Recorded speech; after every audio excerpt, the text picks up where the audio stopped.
Hello and welcome, my name is Ross van Bergen and I work for Heritage Automotive here at Skoda Gloucester. Today what I wanted to do was just give you a quick look at the all-new Karoq. We've got an SEL and a Sportline here. What they've done is they have streamlined the actual specification that you get on the car. So you get three main specifications. You get an SE drive, an SEL and a Sportline.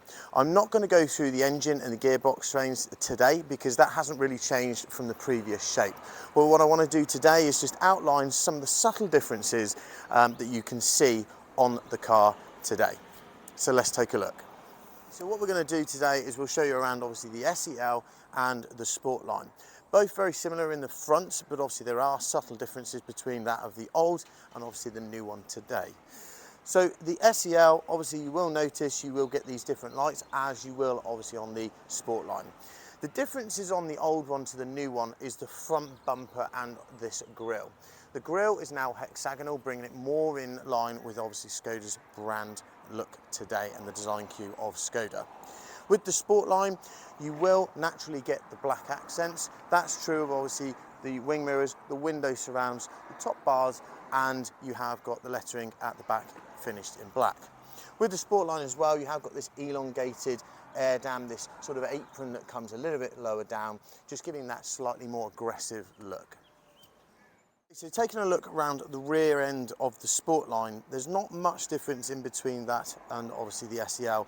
The SEL bumper will obviously be this black apron just down the end, but with the Sportline and with the Karoq in general, you have got this elongated spoiler at the back. That's a new addition. New addition to the Karoq as a standard, you will get these new lights. They have got progressive indicators that swipe across, which is true of obviously the Superb and some of the Octavia. This bumper here has got more angular and the paint line has come down. So in the previous model, the actual black bumper came to this level here. With this model, this has come down. Obviously with the Sportline, you do get these more aggressive looking bumpers with obviously the silver apron at the bottom. Again, with the Sportline, you do have the black Skoda lettering, which I think, especially on the white, separates the colours up really, really well.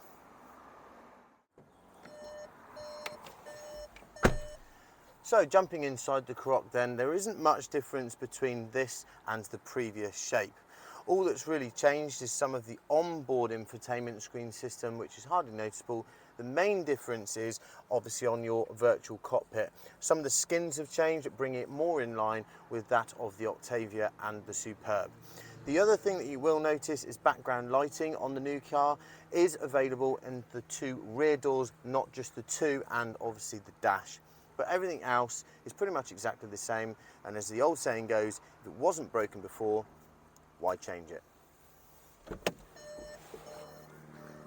So there you have it, guys. Thank you very much. I hope you enjoyed the video on the new Karoq and its subtle changes.